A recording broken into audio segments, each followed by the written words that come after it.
Some athletes come to you having been a high school or college swimmer and they know exactly how to execute swim sets and they're fantastic, right? Other athletes come and they literally can't make it across the pool. I have some real beginners who want to do a 70.3. So if we're on the pointy end of that, it's a huge benefit, right? Athletes who come to us with a swim background, we can actually use the swim to build fitness. So not only do we have run and bike to build fitness, but we can use swim to build fitness, which is great. Whereas athletes who are just learning how to swim, it's going to be a year before they're using swim to build fitness.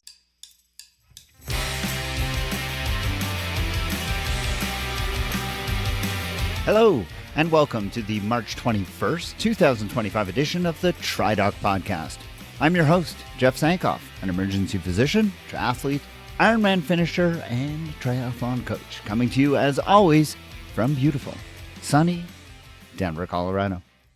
The voice you heard at the beginning of the show was, of course, that of Juliet Hockman. Juliet is my colleague, my friend, my partner for the medical mailbag segments. But this episode is going to be one where she joins me for the entirety of the program.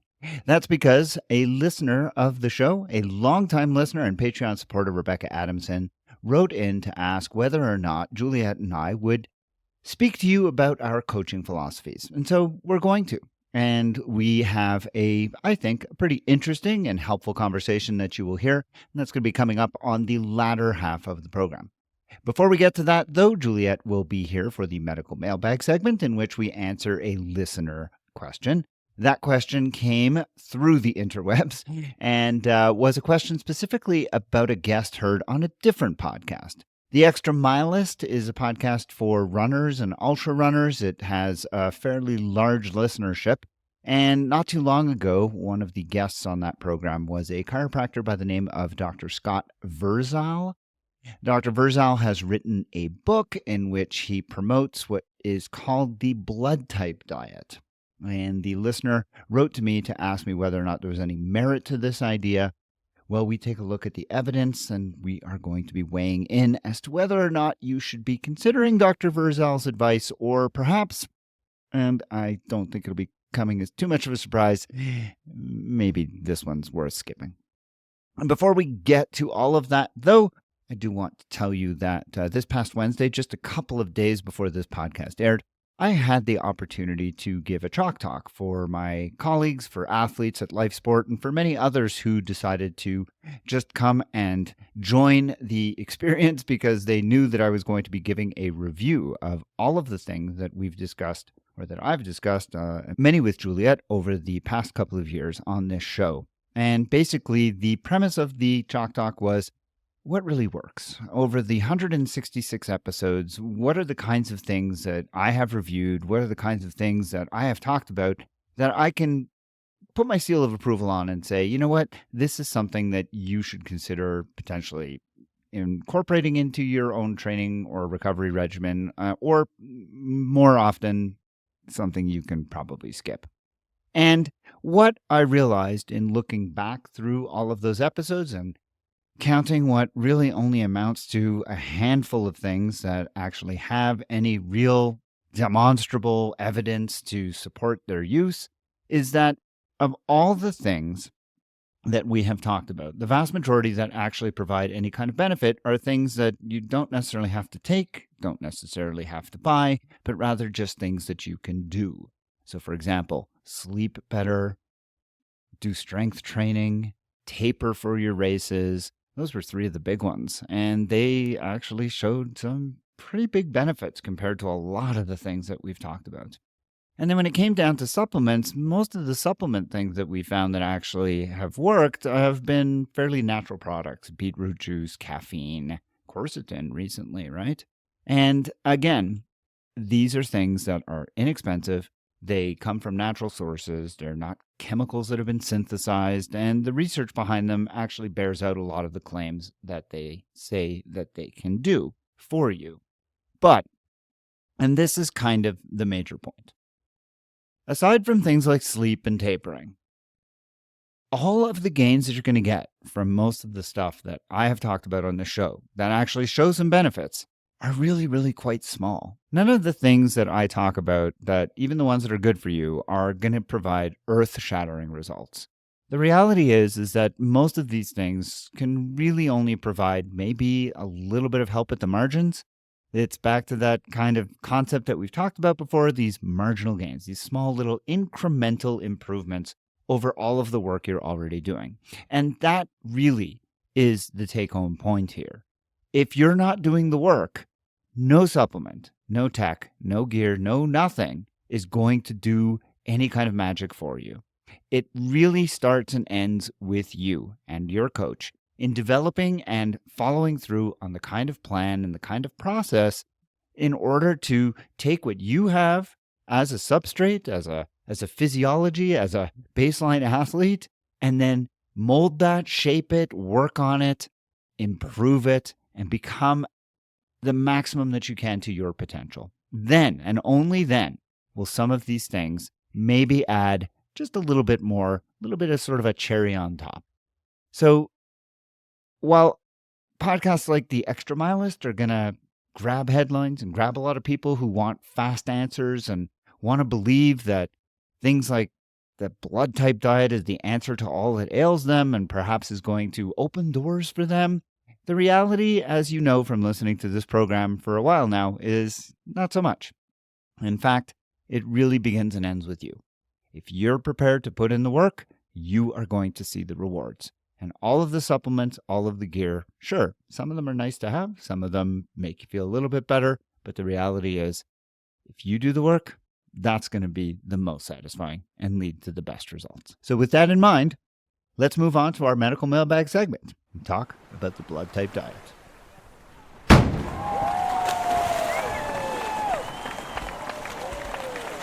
Well, we're recording this on Monday, St. Paddy's Day, so top of the evening to you, Juliet O'Hockman, as I feast upon a Guinness here in TriDoc podcast. I'll drop the accent, but here Although in the I will TriDoc tell you that the beer he's drinking is a non-alcoholic beer. It's a non-alcoholic Guinness, and you know what?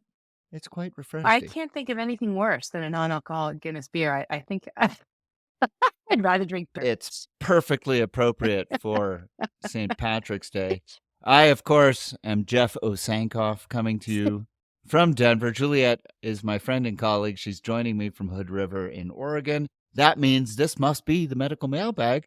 And we have another interesting listener question. And it comes by way of the TriDoc coaching website. Someone took the time to go there, find the little contact button and fill out the form, and I really appreciate it. Juliet, who's asking this question and what is the question there? If you do have a question, it is giving Jeff so much pleasure that this particular individual came through the website rather than the Facebook page or his email. So just send it through the website. You're making a guy's day over here. So this comes to us from Mark Askew, who heard a guest on the Extra Milist podcast. And this guest is a guy named Dr. Rizal, who apparently is a chiropractor in Southern California. And he is out advocating basically, it's a blood type diet. It is arguing that if you have a certain blood type, you should only eat certain foods. And what you'll hear by the end of the podcast is what's more, not only should your blood type be dictating your foods, your food choice, but also is an indicator of what type of athletic activities you should be engaged in.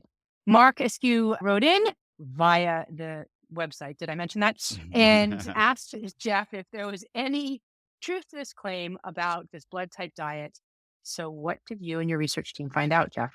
Lena Takashima, the intern who worked on this, did a yeoman's job on this once again, digging deep into what research there is. And there, you might not be surprised to learn there's not a whole lot. And she tried very hard to reach Dr. I'm making air quotes here, Dr. Verzal. I received a nasty gram recently. I wrote an article in Triathlete magazine where I talked about building your healthcare team to have a group of people that you can go to in order to see others, so that, because we know that when you go see your physician with a minor issue, they can sometimes overreact when they see a triathlete. And I don't excuse that. I don't think that's the right thing to do, but I explain that by saying that most physicians are not used to seeing us, triathletes, healthy middle-aged people with low heart rates and low blood pressures. And so the advice that they sometimes give us is not really appropriate. And so it's useful to have other allied health professionals who can help. And I purposely omitted chiropractors from that article. And I received a nastygram from somebody who felt like I was showing my bias. And I am not afraid to say that, yes, I am biased. I recognize there are a lot of people who go see chiropractors and get some benefit from it, and that's fine.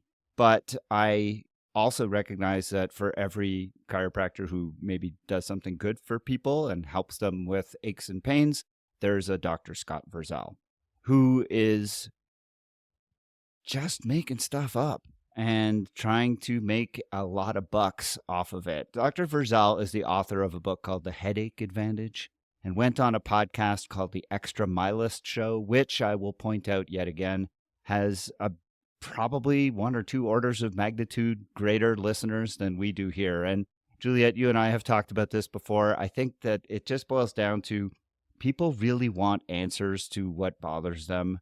They just don't want to hear the unfortunate truth that sometimes the answers aren't all that fulfilling, and sometimes what we have to say by giving them the unvarnished truth is that, look, some things work, but they don't give you miracles. And that's not what Dr. Verzal is promising. Dr. Verzal is promising to cure all that ails you if you just subscribe to his theory that your blood type should determine what you eat. Now, let's go into this a little bit. Yes, please. Okay, go but ahead. hold on. We got to back up 1 sec, because I don't want you to throw all chiropractors out like a baby with bathwater here, because I have a chiropractor and she is awesome and has helped me a great deal. So I think not all chiropractors are like Dr. Verzal, who is making up stuff. As I said, for everyone right, just who making is sure doing here. good work. And look, chiropractors, we're not going to spend the segment on chiropractors. You can research what the origin of chiropractic medicine is. It's somewhat dubious.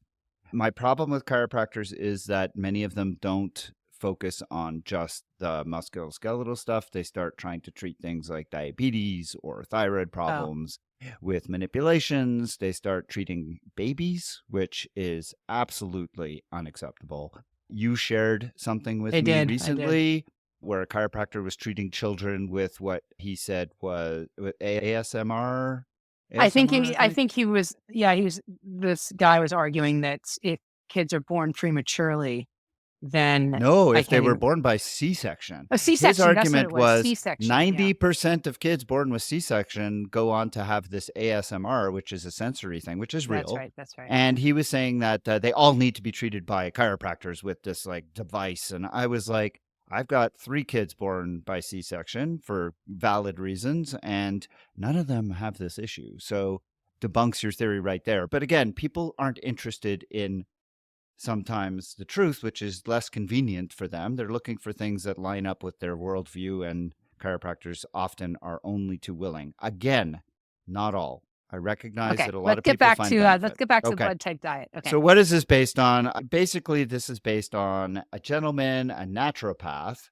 His name is D. Adamo. This is a guy who came up with this theory some time ago.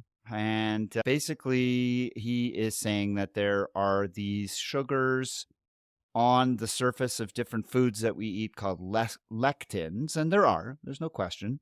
And the central theory of this diet has to do with the idea that the wrong type of lectins on certain types of food could cause red blood cells to clump together and increase the risk of disease for certain blood types. It's theoretical, never been shown to actually happen. It's not true. And it goes on to say that the idea is that blood type developed a certain way. We started as human beings, everybody was O. And then eventually there was this development of the A and B subgroups, and then through intermarriage and intermixing, we developed the AB. And so the idea was that all of the people who were originally O were all not hunter-gatherers, but they were all subsistence farmers, and therefore those people have developed the ability to tolerate foods like seeds and grains and vegetarian, basically, diet. But later on came the the A and the B types, and they were able to tolerate other types of things. And on it goes. And I'm not going to go into all the foods that you can or can't eat. And it's total hogwash, because everybody who's actually done valid research on this to actually look at whether there's any kind of truth to this has found that no, in fact, there is not. It does not matter what blood type you are. Different foods don't cause anything. And just to give you a sense of what Verzal is saying, he's saying A blood types, they really need to avoid eating beef, because beef will cause mono. I'm like, mono? Mono is caused by a virus, Epstein-Barr virus. Mono is not caused by eating beef if you have a blood type A.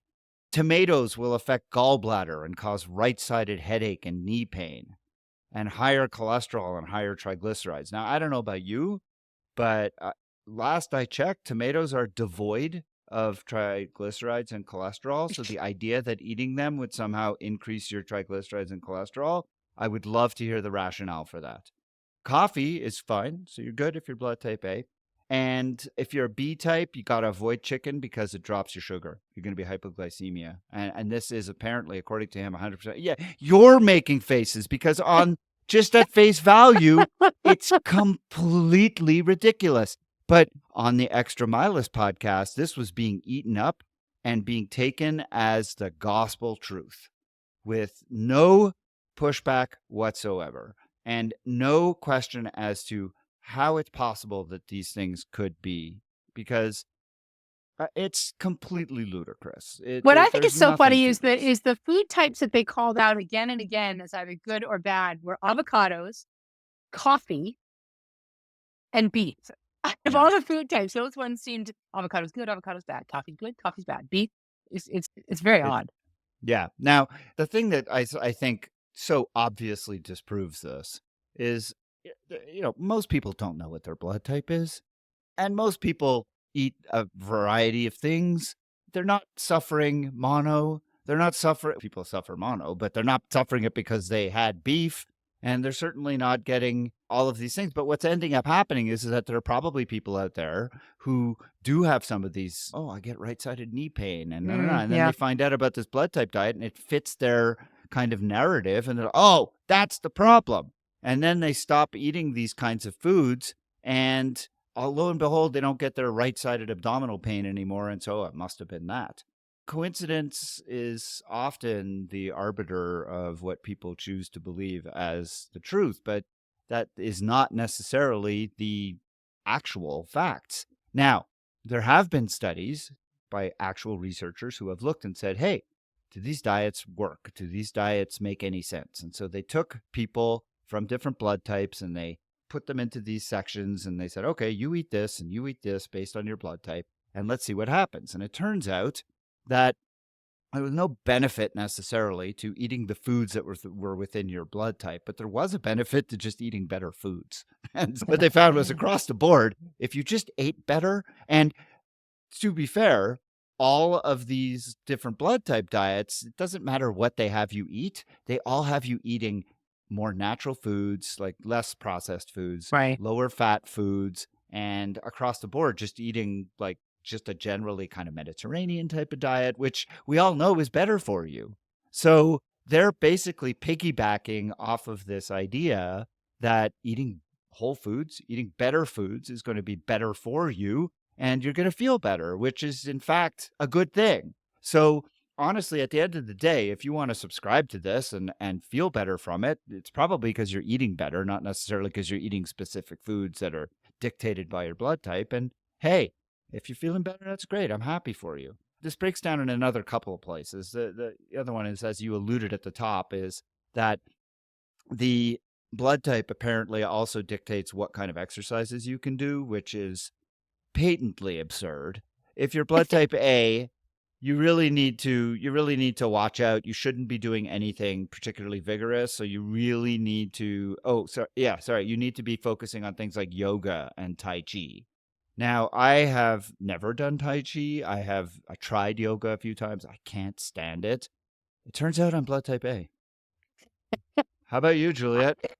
Now, see, I am the golden child because I am type O, which means Mm. that I should be doing vigorous aerobic exercises for up Oh, to an hour per day. So wow. that's the only one that really fits the That triathlon worked lifestyle. out. Yeah. Worked out for me. Yep. If you are type B, you really should not be in triathlon because No. apparently you need to be focusing on group exercises. It's unclear to me how your blood type would dictate whether or not you are better at Maybe a they have the team life of the sport. party. They're more Yeah. social. So they work better with teams. I don't It's know. also unclear to me how a group exercise is inclusive of tennis or golf because neither of those strike me as group exercises. But Well, you play with other people. You can't really play yes, tennis by yourself. You can't play I, golf by I yourself. guess You can, but I think of they're group social. exercises as team things. But Yeah. and then if you're AB, you've got to mix calming and aerobic exercise. Listen, this whole thing is just so silly. It's just once again another example of anybody with a platform could say whatever they want and sell the stuff that goes with what they're saying and make a tidy profit. And I think we're missing the boat here, Juliet. We really. But the problem is, again, people don't want to know what doesn't work, and that's what we would sell. And it's probably But not. see, again, it's confirmation bias, right? Because you think, gosh, wow, I've had GI issues for the last 6 months. I wonder what's going on. You go onto Dr. Google, and it doesn't take more than a few clicks to realize, oh, avocados crash my immune system. Wow, I've been eating a lot of avocados recently, and I've been feeling sick more often. Forget about the fact that my kid's coming home from daycare and getting me sick every 2 months. Or your blood type O, and you're like, wow, I have always gravitated towards aerobic exercises over Tai Chi. I must be right. It's everybody thinks they have cancer when they go and try to see why they have a sore throat on Google. So it is, as you say, looking for answers that are not corroborated by facts. Yeah. Yeah. There are a few findings in some of these studies that I think are worth highlighting. There was an article on WebMD that basically kind of the author of that article says, look, this is a lot of studies have looked at this. None have ever shown any clear link between eating according to your blood type and better health. None. And that's, of course, what this is promoting, right?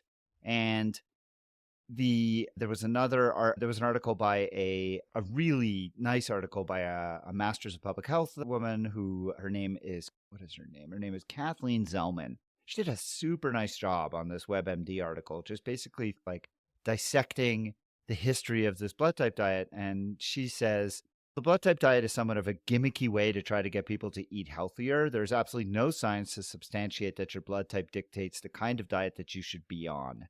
But elements of the blood type diet work since it's mostly a healthy plant-forward diet. And Right. we know that this kind of diet is going to make people healthier no matter what their blood type is. So I thought that was a really politically correct way of saying this is garbage, but you know what?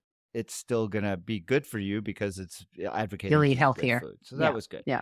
Another Yeah. article from what was this journal from? This was a journal called ABO Genotype Blood Type Diet and Cardiometabolic Risk Factors, found that there was, again, just no association between different blood types and cardio risk factors as you go through history and evolution. So no suggestion that you need to do anything. And then one of the other things that I thought was particularly interesting, remember I said that the whole theory that D'Amato came up with for coming up with this was he looked at the evolution of blood types and he said, Right. oh, blood type started as O and went forward, right? And so the whole blood type diet predicated on that evolutionary theory. It Right. turns out there's a competing evolutionary theory that Huh. says that actually the first blood type in humans was actually AB.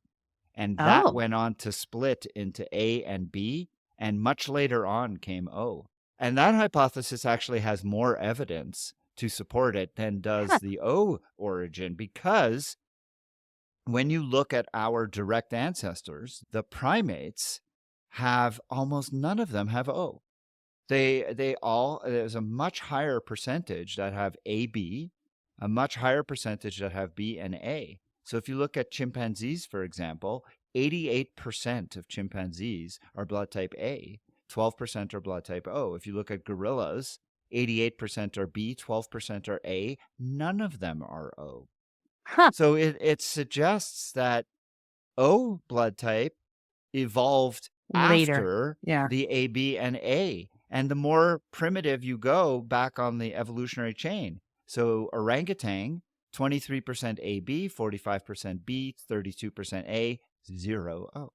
The AB or origin hypothesis actually has more evolutionary evidence to support it, which would blow up this whole blood Thing in the type first place. diet in the first place. So it just makes it one more reason to make the whole thing silly and not really worth listening to. But again, eat better food, eat healthier, eat more vegetarian, not vegetarian, but certainly more plant-based Plant forward. forward. Yeah. I do want to just say now, again, I mentioned Nina's dogged pursuit of this subject. She tried to reach out to Dr. Verzal many times because he has a clinic in Southern California, a unfortunately very popular clinic. He is a Now, lot of people. No, I think it's unfortunate that people are so desperate for answers that they will go see someone who is selling snake oil. plant Yeah.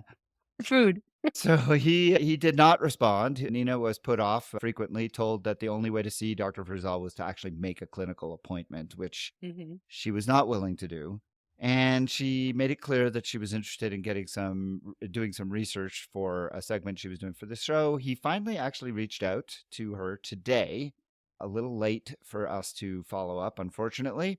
I have to say that he wrote to her. This is a professional. He wrote to her using Comic Sans as his font in the email, which I think has to be mentioned because I know you, of all people, will appreciate that. Not Times New Roman, or at not least Times New Garmo? Roman, but Who's come this on, guy?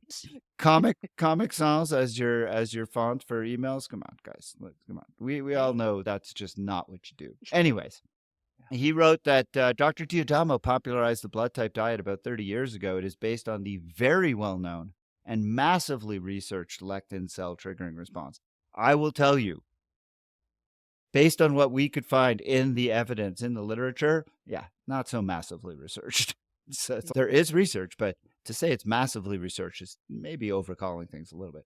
Basically, it represents how the immune system recognizes food as self or non-self to then trigger an immune or blood sugar response.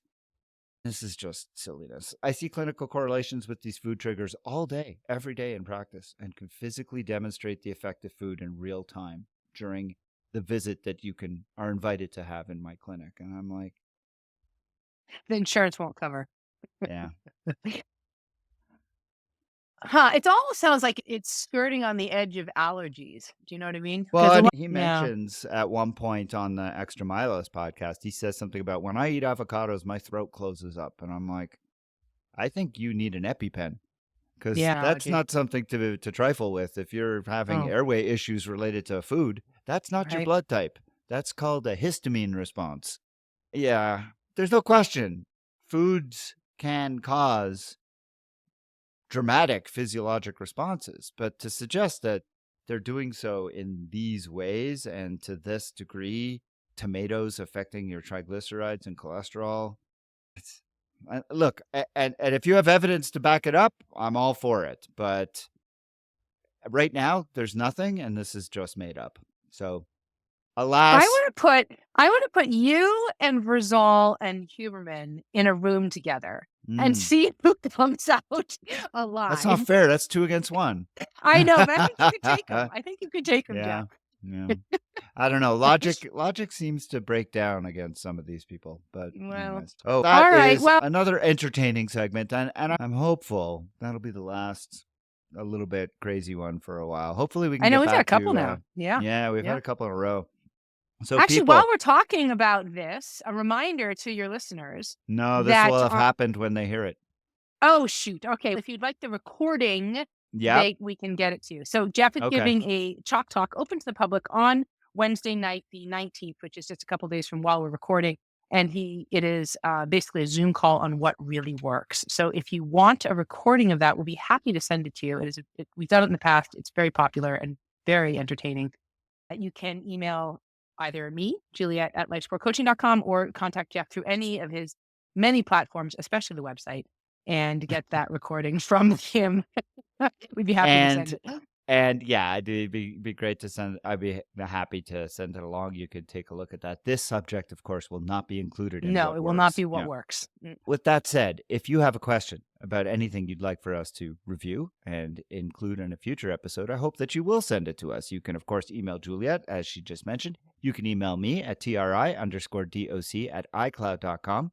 You can drop it into the private Facebook group on that platform. Just answer the 3 questions if you're not already a member, and I will grant you admittance. You can join the conversation there, ask your questions, and we'd be happy to answer them. And of course, as Juliet mentioned, you can go to my website, try.coaching.com, where there is a contact button. You can fill out the form and ask your question that way. We would love to hear from you. It's always a pleasure hearing from listeners and to answer their questions here on the show. Juliet, you're not going anywhere. You are coming back as the guest on this particular episode. I'm excited that we're going to have a chance to talk about coaching philosophies. So I think we're co-guests. Yeah. Yeah. It's going to be another conversation. So you're stuck with Looking both of forward us to it. for one more segment, but I think it's going to be a good one. I think you'll enjoy it. So we'll come back to you on the other side of this little break.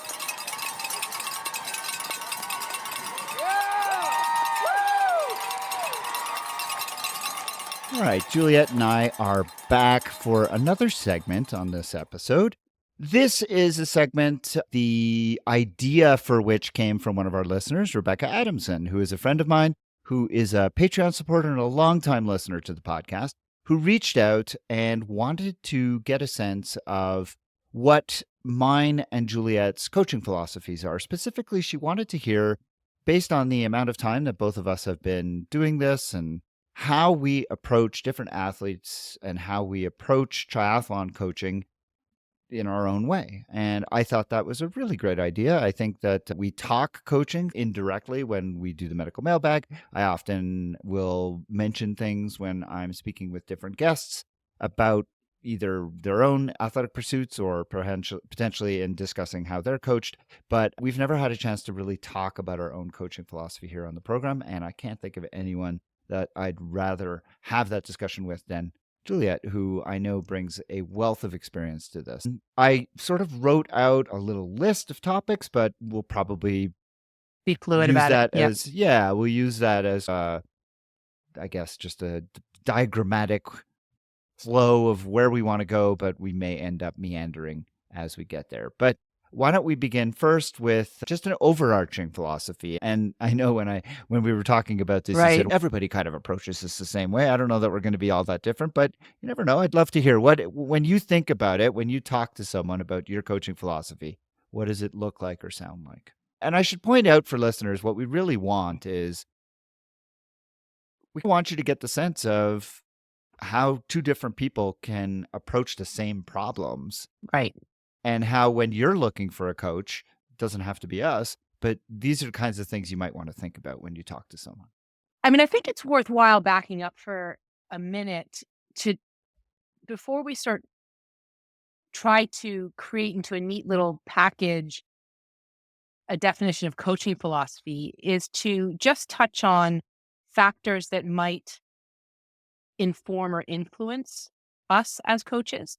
And I'll speak for myself in that I was an athlete my whole life. Many of our listeners know I competed in the Olympics in rowing. I had so many different coaches at so many different levels as a junior, high school, college, elite, etc. And then rediscovered sports as a middle-aged woman when I got into triathlon. And I think I counted at one point, and I've had over 30 coaches in many different sports. And some of them were life-changing.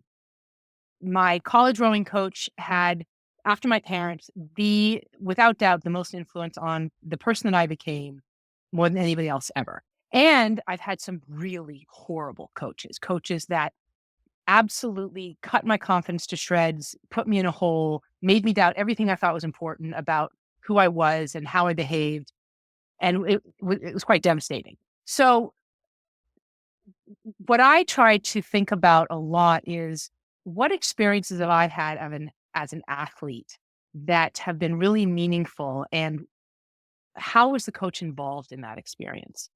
So that's how I come at it. And if I had to settle it into sort of two major buckets. I think that the first one would be meeting the athlete where they are.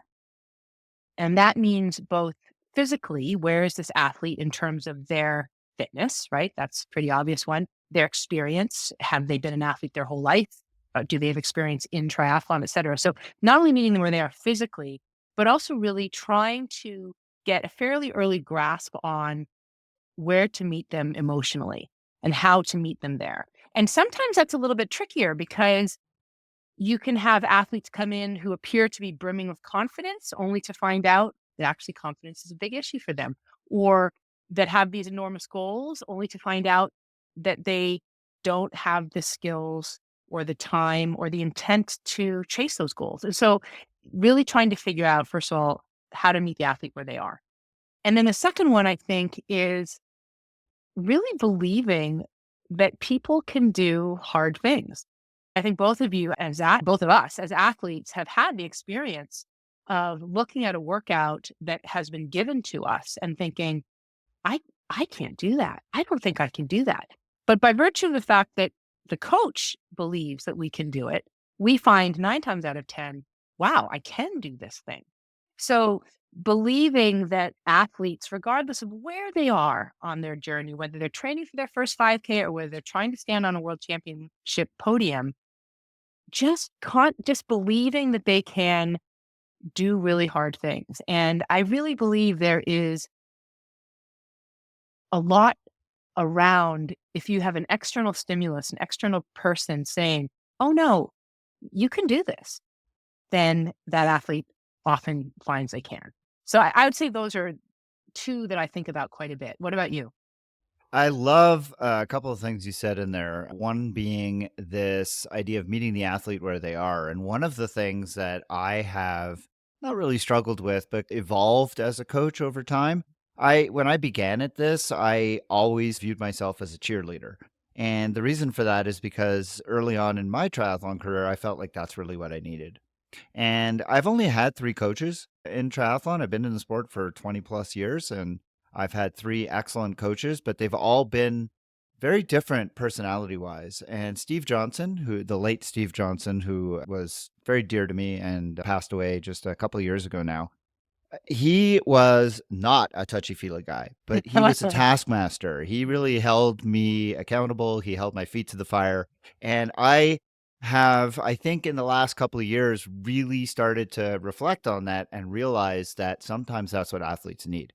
And so when you talk about meeting an athlete where they are, that's what I have realized. Sometimes that's where they are. They need that. They don't need a cheerleader. They need someone to hold them accountable. And so I spend a lot of time when I start with an athlete trying to figure out what is it they want. Do they want Yes. someone to just be a cheerleader, or do they need someone to really hold them accountable and say, hey, you could have done this, or what happened to that workout, or why did you cut things in half, or things like that. And it's a delicate sort of thing to navigate, but I find it really It's really enjoyable. tricky, right? Because when you Yeah. get it wrong, when you think, okay, this is the time that I have to pivot a little bit from cheerleader to, okay, let's really try to Yeah. X, whether it's get Yeah. the whole workout in, plan the week, whatever. And sometimes you hit the person at the wrong time and it backfires and it Yep. feels terrible. Yep. So we Yep. don't always get it Timing right. is everything. Timing is Yes. everything. The Right. other thing you said that I loved was that idea that we've been given workouts that we looked at and thought, oh my God, we can't do this. But knowing that our coach believed we could was a real motivator. And I have recognized that in my athletes as well. I have workouts. I have some very hard workouts I give them, and I only give it to them when I know they can do it. And sometimes they come back to me and they say, what the hell is this? And I say, I know you can do this. And that's all it takes for them to at least try. And sometimes they don't, sometimes they can't. And it's interesting when they come back and they apologize or they feel like they've let me down. And I'm like, Right. you are not doing this for me. I understand what you're saying because I have felt that way too, but this is for you. And I'm going to give this to you again because I know you can do this. And it is so rewarding as a coach when an athlete has that breakthrough and they're able to do something that was previously hard. I have an athlete I've been working with for over a year now, and I used to give him these hard cycling workouts and he would just curse at me. And I never had workouts like this. And now I give them to him and I give them with a little comment that says, the old you would have hated this. The new you is looking forward to it. And he's 100% on board with that. So it's nice to see that. And I do love, we were joking about how every coach says athlete centered and Right. communication, but that is, as much as it's cliche, I think we both very much believe that. And getting to know your athlete, getting to know what their goals are, making a program. My sort of mantra is training has to fit your life, not the other Yes. way around, Hmm. because I know how busy I am and I know how hard it is to get training into my life. And it's very important to me that I don't have to bend my life to fit my training. And so I work very hard with my athletes to do the same thing. I agree. I think our jobs is part project manager, right? I Yeah. think you do the same thing I do, which is I ask my athletes to put into training peak, if they're a doctor, what their shift schedule is, if they're a pilot, where they're going to be on certain days, if they're going on vacation, exactly what they can do on vacation, if they have to pick up their kid every day at 5, what that looks like, so that I can create a program for them that is challenging but achievable logistically. Yeah. Because Yeah. otherwise everybody's frustrated, right? They're Yeah. frustrated. They feel like they're letting themselves and me down. I don't understand what their life is made of, so I can't create something good for them. But yeah, no, I think that's really, and I know that with everything you've going on, you do that with your coach in terms of Yeah. this is exactly what I can do on each day. Right. Yeah. Yeah. All right, let's move to the swim, and we'll try and talk about each of the different areas, although I fear we'll run out of time. So let's see how fast we Okay. can go. If we have to, Okay. we could split this into two segments. But Sure. how do you work with athletes on the swim? What's your kind of global approach? I think unfortunately, it's one of those things. It depends. Some athletes come to you having been a high school or college swimmer and they know exactly how to execute swim sets and they're fantastic, right? Other athletes come and they literally can't make it across the pool. I have some real beginners who want to do a 70.3. So if we're on the pointy end of that, it's a huge benefit, right? Because athletes who come to us with a swim background, we can actually use the swim to build fitness. So not only do we have run and bike to build fitness, but we can use swim to build fitness, which is great. Whereas athletes who are just learning how to swim, it's going to be a year before they're using swim to build fitness. And so for them, it's really about how do we get you to a point so that on race day, you can get in the water brimming with confidence, knowing you're going to make it through the course. That's what we want. We want them to stand in that swimsuit thinking, I can do this. And so sometimes that's as basic as you need to go find an adult learn to swim program. You need to find a swim coach and sign up for 8 lessons. You need to find a friend who swam with you and get them to take you video and send the video in. Or if they're at the point where they can begin to swim repeat hundreds and 215 or so, go join a master swim so you can swim under the eye of somebody, even if they don't give you that much coaching.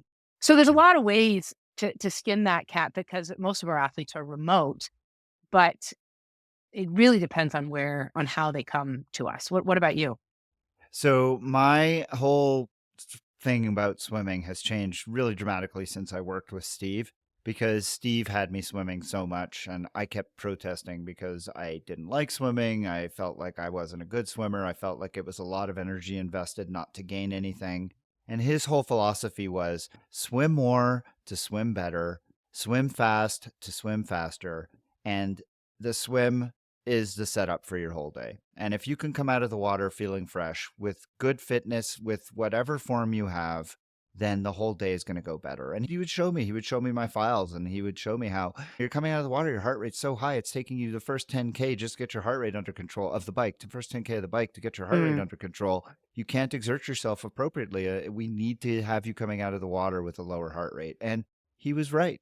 He had me swimming 3 times a week, 3,500 every time, which was way more than I was swimming before, with really hard drills.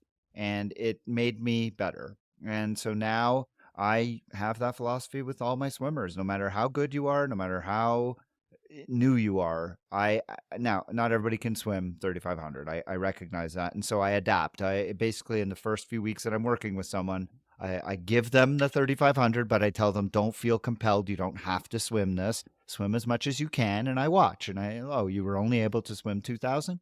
Then your workouts are going to be 2,000. But as much as possible, I try to get them all swimming 3 times a week for whatever that distance is that they can fit into a comfortable 1 hour or so workout. And I want them swimming fast, because I think the way you learn to swim fast is by swimming fast. And I had one athlete ask me, how come I'm not doing like 600-meter sets? And I'm like, because you don't need to, because you're in there swimming 3,200. Whether or not you swam a 600 doesn't mean you can swim the distance you need to because you're over swimming what you have to. So I have enjoyed applying what I have experienced with swimming to others and seeing them benefit, because they all tell me that they feel so much better after the swim than they did. Now, I warn them, I'm not necessarily going to make you faster because we know how long it takes to get Yeah. faster. But I tell them I'm going to make you feel better. Like you said, Oh, I that's want so you to interesting. feel good. Yeah, we'll have to continue this offline too, because I have a couple thoughts. One is the whole act of getting to the pool takes extra time, right? So Yeah. if you have Yeah. athletes who have limited amount of time, where are you going to spend your allowable time? Are you going to spend it with a third session in the pool, or are you going to do a little more biking so you can build fitness? So Sure. that's That's always an open yeah, question, that's a right? finesse thing, and that's going to be Uh-huh. different for athletes. But if I have Yeah. an athlete who can manage it, 3 swims a week is my kind Mhm. of what I like. But there's no question I have athletes who only do 2 because of Mhm. exactly that, and Right. I recognize that. Yeah. Yeah. Let's move to the bike. What is your general approach to bike training? I will upfront admit a heavy bias because I, as an athlete, love biking. And I know that for biking, it's such an opportunity for pretty much everybody across the board to build fitness without getting hurt, right? We can't always build fitness swimming because we're not good enough. We can't put too much volume on an athlete in the run because if you're going to get hurt in triathlon, it's 9 times out of 10, it's on the run. But unless you crash, biking is a great opportunity to build fitness. So again, it depends a lot how athletes come to me. It depends what equipment they have. I have athletes across the board. Some athletes don't ride trainers at all. Some athletes live on their smart trainer. Some athletes have power meters. Some athletes only have a heart rate monitor, et cetera. So it depends. And also cold weather, hot weather, comfort riding outside, fear getting lost. And there's a lot out there. So again, meeting with them where they are, encouraging them to take a few risks so that we can continue to stretch their ability to do lots of different types of workouts. But yeah, my athletes all will bike at least 3 times a week, and sometimes depending on what their run and swim volume is, it'll be 4. And it's a mixture of threshold, a lot of base riding, and then depending on the season, we might do strength work, we might do tempo. That's yeah, a bias Yeah, towards the bike. I start my riders out in the winter months with a lot of above threshold work, Mhm. a lot of sprints, a lot of really hard efforts. And I try to basically, I think of it as pulling their FTP up from above. And only once they've gotten through that, and I want to then start working out their endurance. So think of those workouts as being an hour to an hour and a half. And then once I want to start building out their endurance, I drop all of those threshold intervals, and everything then is like sweet spot. So 85 to 90% of their FTP. And now I'm trying to push their FTP up from below at the same time as I'm building out their endurance. And so the workouts will get a lot longer. And I mix in things like variable cadence sessions and things like that. I agree with you. The bike is going to be the big thing for everybody, simply because the bike is It's the important, biggest because percentage it's of the the biggest race. percentage, Yeah. right? I definitely believe that I have had great success in building strong cyclists because I put such a big emphasis on the strength stuff. And I was going to ask you about favorite workouts, but I'll just share because this workout, and you told me Yes. I'm evil I for think I know giving what it. you're gonna say. And I think my athletes think I'm evil too, but they all feel like they get something out of it. And it's this workout where it's a 4 by 8 minute I could best have put money effort. on it. Uh-huh. Yeah, it's 4 by 8 minute best effort with 4 minute recovery in between. And they have to learn, so it's not a dictated power. It's actually you are determining what your best power can be that you can hold for that 8 minutes, but then repeat for each interval. Right. And it takes some getting used to. So you have to learn how to measure your effort. You have to learn to sustain your effort. And only once they've perfected that 4 by 8, then I go up to 4 by 10, eventually Mhm. four by 4 by 12, and 15. all the way up to 4 by 16. And that's where they cut. And I've had athletes curse me for it, but I see their FTPs, like their FTPs when they're doing that takes place over 2 to 3 months because it takes a while. And their FTPs will go up like 10 to 15 watts without a doubt, because it really forces you to dig. It forces you to get Yeah. strong, and they compete against themselves because they really want to hold that last interval. So it's a hard workout, but it's a good one. And then we start building out the endurance. And like I Right. said, we drop a lot of that. I'm a huge believer in the trainer. I think that Yes. there is so time efficient, and there's no coasting, there's no downhills, there's no stopping at lights. You just get every hour is worth an extra at least 15% because Yes, and you pedal just the whole pedaled the time. whole time. It's interesting, I was gonna say a minute ago, I think we're influenced by our own experience as athletes. You live in Denver, you have to be very time efficient because you have all these other responsibilities as an emergency room doc. You spend a ton of time on the trainer. I would never do triathlon if I had to spend all summer on the trainer. For me, the pleasure in this sport is being outside. Yes, I'm on the trainer all winter. There's a huge benefit in it. There's no doubt about it. But I live in quite a rural area where I can do very high quality sessions. I'm also a good enough cyclist that I can really dial in effort to 2 or 3 watts, regardless of the terrain. And that's just a matter of experience. But so again, I think this is a matter of meeting the athlete where they are in terms of where do they live, what's their comfort level riding outside, what roads do they have to ride on, how good a cyclist are they, can they really dial in a quality effort outside and hit it. So if I Yeah. say, look, you've got to go ride 45 minutes at 230 watts and then take 10 minutes off and then do 10 by 1 hill repeats at best effort, they're going to hit it, right? There's Yeah. not going to be Yeah. a problem with stoplights and using technology and everything else, because then those sessions, those are some of my favorite sessions to give tempo effort with a hill repeat finisher, because I just know that builds incredible fitness on the back end, particularly for races where you've got hill climbing. But again, What you do have you to have the right do? terrain. Almost everybody has them, but what do you do with an athlete who doesn't have a power meter? Do you change things in terms of how you? Most of my athletes who don't have a power meter do ride a smart trainer all winter. And Yeah. so they understand the concept of what it means to apply power. So, and what it means to apply power evenly. So that my hope is that by the time they get outside, and we talk a lot about this, I actually have athletes, I request that athletes do a little bit of workout, of each trainer workout off erg mode so that they know what it means to hold that power. But yes, you begin to get into heart rate. There are ways to calculate speed. It depends a little bit on the course that they're on. Certainly, a power meter is a wonderful invention, but I have probably about a quarter of my athletes don't have them outside, or maybe Wow. even a Yeah. third. Yeah. All right, let's move to the run with the time that we have left. I think we're going to miss some of the topics. So I'm going to count on you, our listeners, to let us know if you enjoy this segment, because there's Right. a bunch of stuff we're not going to get to include here that we could do another segment on. So if you really like this segment, please let us know. We'd be happy to come back and do another one. You can, of course, do so in all of the usual It's ways, but I'll mention them again. You can email us. You could put it into the Facebook group. You could leave a comment on Instagram, whichever you like. Just let's talk about the run. How do you approach the run for your athletes? What's your philosophy there?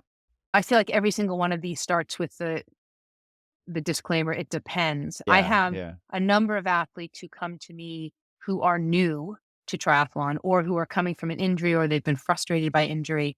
And so for a lot of them, it's a very long, slow return to run process. There's a lot of walk run. I'm a big believer in walk run. And we've had a lot of success with getting athletes to the point where they can run the whole half marathon of a 70.3, and they were limping a year before. So it's when that works out and athletes believe in the protocol and they follow the plan, it's delightful. Certainly, there are athletes who are very run resilient, and you can pile on 3, even 4 runs a week, depending on their age and their sort of history with injury or lack thereof. In which case, it's a lot of base running, usually 1 quality run a week, which depends. It depends a little bit where we are in the season. I'm a big fan of progressive runs, starting at a Yep. certain pace and moving up through the effort. So So, I'm interested in that because I give a lot of progression runs. So mhm. what is your philosophy? Like, why do you give progression runs? What do you think they do for the athlete? I'm curious if we are aligned on the. Let me hear your answer first. So my why is because I've done them forever, and I believe that they're really useful for the long run because what they do is teach you and they train you to be able to run faster as you become more fatigued. And that is invaluable in a race situation where you're getting towards the back end of your 70.3. You're fatigued from the bike, you're fatigued from the run. And I'm not necessarily asking you to run faster, but I'm asking you to hold your pace and hold your form. And by doing those progression runs, which I lengthen over time, I ask my athletes run at a slow, comfortable pace, but every mile you're going to knock off 5 to 10 seconds per mile so that at the end you're running significantly faster than you were at the beginning. And doing so when you're into a 10 or 11-mile run, that's hard. That's hard. And learning what it feels like mentally to hold your form and to make yourself run faster when you're tired, to me, is pays off hugely when you're in a race. Right. And I know you've seen that in spades in your own experience as an athlete. We always laugh about that sort of 9, 10 mile mark in a 70.3, Yeah. right? Where you just hate your life and everything starts Yeah. to go down the toilet. But if athletes have, through practice and through motor memory, the experience of keeping on top of cadence, right? Because cadence leads pace, and keeping on top of the mental game of saying, I can do this. I've done this before. I've done it 100 times before. I'm just going to tell my body to do what it's done before. No, we're not actually asking them to massively negative split their half Ironman run. We're asking them to hold pace because boy, how often do we see an incredible first 8 miles and then Yep. Wheels so fall off. Yeah. a lot of times. So yes, those are Yeah. great workouts. Yeah. The other thing I would say about running is that I, like you, very slow with the build. Even with Hmm. people who come to me with good track record of running, I tend to be pretty slow. Hmm. I like to go first with low frequency and build the volume. And then eventually, once the volume's up, I'll start increasing the frequency. And I build out the long run slowly. And then once I feel comfortable that they are run adapted, only then will I increase or will I start with Bring speed in work. quality. And yeah, and that is tough. A lot of my athletes are impatient and they don't like the wait. They keep asking, when's the speed work coming? And I keep trying to remind them that if you're going to get hurt running, it's going to be doing too much too soon or Hmm. doing speed work too soon. And most of the Yeah, time, I when think they buy into that. I definitely have athletes who show irrational exuberance, to borrow a Yeah. phrase. Yeah. And I keep reminding them, look, my job is to get you to the starting chute healthy. And if I don't do that, I have failed. Sure, things Yeah. come up and it's not always the coach's fault for sure. But there's definitely a guardrail element of, wow, that must have been a really fun run. And it was 40% longer or 40% faster. And I would just remind you that we Protect them really from want to get, themselves, right? yeah, Yeah. exactly. Yeah. Yeah. We're coming to the end of the time that we have, but I feel like there's a lot left on the table. And again, I'm going to Yeah. say to you, our listeners, if this has been useful and of interest, please let us know. We'd be happy to come back because still to discuss are things like nutrition, transitions, gear choices, communication. And within communication are things like how do we handle when athletes go off the reservation and do their own thing, or maybe move workouts around, or things like Mhm. that. So, those are all things that we'd be happy to come back and chat about again. Alternatively, if you prefer that I just do some more interviews, I'm happy to do that. We're here for you. So, let us Yep. know.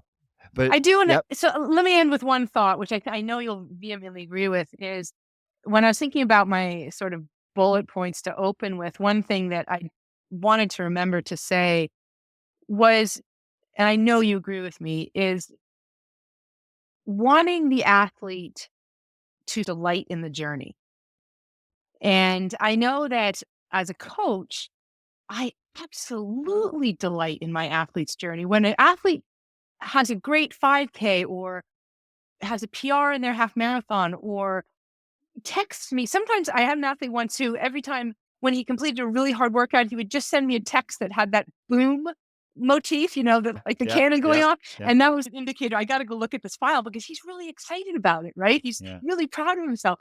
And so to be part of that, of course, we also share our athletes' missteps and tough days and quote unquote failures, which aren't really failures, but they feel like it at the time.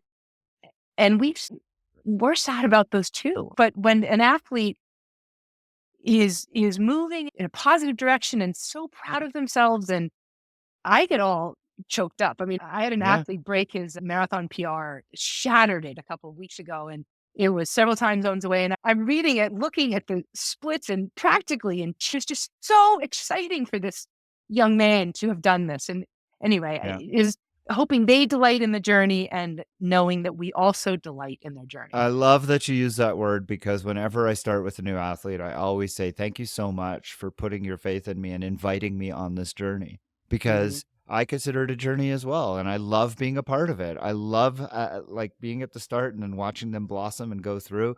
And just like you, watching those splits come through is just, I always tell them, I say, every time you run over a time, Matt, just know that I'm watching. And Right. you could, if you're feeling tired, if you're feeling whatever, just remember, I'm cheering for you. I'm encouraging you. And just know that somebody's out there watching and pulling for you. And so happy that 100%. you're out there doing it. Yeah, it's really been just, I'm so happy I came to it, because as much as I've enjoyed being an athlete in the sport, being a coach in the sport has been arguably even more enjoyable. So, I'm with you. Juliet, yep, thanks so much for sticking around and doing this Sure. segment. I think this was great. And again, to all my listeners, if this is something that is of interest to you, let us know. We'd be happy to come back and discuss the other subjects that we didn't get a chance to get to in the time that we had. And we always are here and willing and excited to talk to you. And whatever is to your interests, that's what we want to talk about. Juliet Hockman, my friend, my colleague, thanks so much again for being here for both the medical mailbag and this segment. I'll see you again on the next episode. Thank you, Jeff. My name is Stephanie Van Bever, and I am a proud Patreon supporter of the TriDoc podcast. The TriDoc podcast is produced and edited by Jeff Sankoff, along with his amazing interns, Cosette Rhodes and Nina Takashima. You can find the show notes for everything discussed on the show today, as well as archives of previous episodes at www.tridocpodcast.com. Do you have questions about any of the issues discussed on this episode? Or do you have a question for consideration to be answered on a future episode? Send Jeff an email at try_doc@icloud.com. If you're interested in coaching services, you really should please visit tridoccoaching.com or lifesportcoaching.com, where you can find a lot of information about Jeff and the services that he provides. You can also follow Jeff on the TriDoc Podcast Facebook page, TriDoc Coaching on Instagram, and the TriDoc Coaching YouTube channel. And don't forget to join the TriDoc Podcast private Facebook group. Search for it and request to join today. If you enjoy this podcast, and I hope you do, I hope you will consider leaving a rating and a review, as well as subscribe to the show wherever you download it. And of course, there is always the option of becoming a supporter of the podcast at patreon.com/TriDoc podcast. The music heard at the beginning and the end of the show is Radio by Empty Hours, and is used with permission. This song and many others like it can be found at www.reverbnation.com, where I hope that you will visit and give small, independent bands a chance. The TriDoc podcast will be back again soon with another medical question and answer and another interview with someone in the world of multisport. Until then, train hard, train healthy.